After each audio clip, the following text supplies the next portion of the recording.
Oh, Chicago was great. I was there with Conan, there for a week. I was there the week before to do a couple remotes. We did a blues remote at a school, at a Catholic school for like 9-year-old, 8-year-old kids, 7, 8, 9-year-old kids. And you know, the guys over at, you know, they got me a Les Paul to play, so I was happy. And Conan had his Strat, of course. Had some acoustics. Yeah, we had some acoustics. We had a couple of really nice J200. You guys sent one of the elite ones.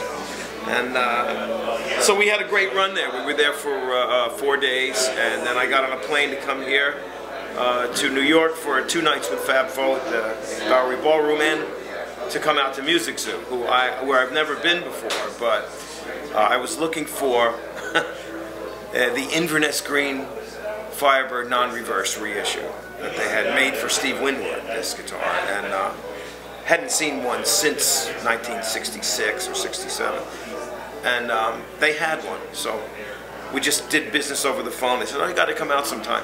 So, you know, I came out today to see all these Gibsons, and look where I'm sitting, like pretty good company, and they've got really nice stock here, really cool place. We're in Roslyn, Long Island, at Music Zoo. Tommy's joint, I call it. Tommy Coletti, yeah. Another Italiano. Yeah. Tell me the Will Lee story, how the Fab Four started. Oh, of course, both of us are on television shows. I was at NBC, Rockefeller Center, with Conan, and Will was over at the Ed Sullivan Theater with Dave. So we lived in the same building on Mercer Street. And we'd see each other in the elevator. See you going to work? Yeah, see you going to work. Coming home at night, yeah, you just got back? Yeah, and Will started, one day Will says to me, "Let's start a band." I said, "Yeah, like we have time to do anything." He goes, "No, I'm serious. I want to start a Beatle band." I said, "Oh, all right, now you're just messing with me. You're screwing with me now. See you later." He kept hammering away every other day. "Beatle band, see you, Will. Beatles, good, great music." I said, "Man, why would we even do that? They made the greatest music because said they never played live after 1966 when they did that last tour, and then all this great stuff comes, you know, from Revolver on. They never played it, so it wouldn't be like we're copying them. We'd be recreating the records. The idea is not to be a wigs and suits band, you know, and plastic noses and accents on stage and all that corny stuff that some people do really well already. The Beatlemania. It wasn't that.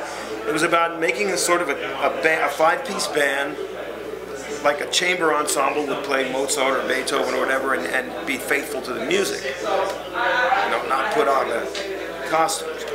So I said, all right, well, let's get together. The other thing about the Fab Four was that nobody would be designated a role as a singer, you know, like, which one are you? None of that corny stuff. So, you know, the drummer, Rich Pagano, does a lot of the leads from the drums, and he's a great singer. So the prerequisite was everybody be, you know, a professional musician and a singer.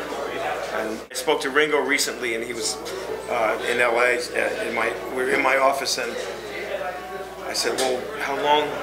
It's like 7 years. He goes, "No, we'd like to say 8, because I did the last drum overdub in 1970 on the Long and Winding Road. So really the band, we were still the Beatles in 1970. So I say from 1962 to 1970.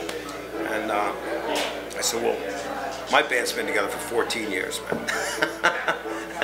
And those guys know what we do, and they appreciate what we do. So it's okay. Paul had spoken to Will about it and said, "Oh, do you do Tomorrow Never Knows?" And Will said, "Of course." He said, "Well, then, okay." It's kind of a, you know, it's a moment of awkwardness about, you know, you don't want to really say, "Hey, I have a Beatle band," but we have a band that plays Beatle music, you know, as faithfully as we can bring the records to the stage, and that's the experience of that. I know you haven't met James yet, but what do you think of the guitars that James wants to? There's an SG back there that's just like, it's amazing, amazing SG. But I don't know, you just give them, do you guys just give them a raw wood, or how did he? No, it's beautiful. I want to meet him. It's beautiful work, and This will make it easier for you. Watch this. Let me explain. My roof is the way it's carved down here. I designed it so everything's you can open this box and basically stick this in the whole spare. You tell me what I need.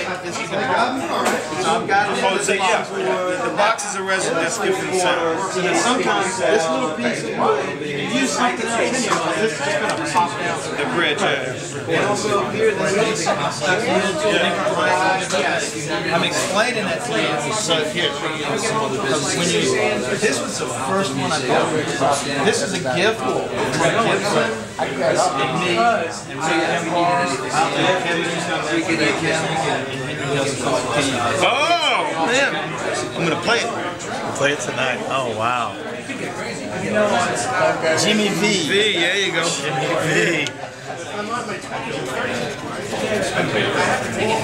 I think it's an instrument. See, if it has a Kluson tuner on it, I'm there. I'm just going to say. Yeah, man. All right, cool, man. I like digging it. It was awesome to see you play that and like just grow. Wow, It's happened, Jim. I thought you were gonna mark off where the frets were because that was so bad. No. I wanted you Let me show you something, man. I wanted you to explain those parts of it. No, it sounds great. Because I want you to know that by changing this, I don't think you're changing my art. That's so you want to adjust that, do whatever. No, I don't even. To me, the heart of it is simple. I wouldn't change anything. I won't even. I just want to know that's where you get it. Well, I have to record something. Oh man, yeah, whatever. Just an iPhone rings. Just one day, like not then, it's like, well, that's what I got.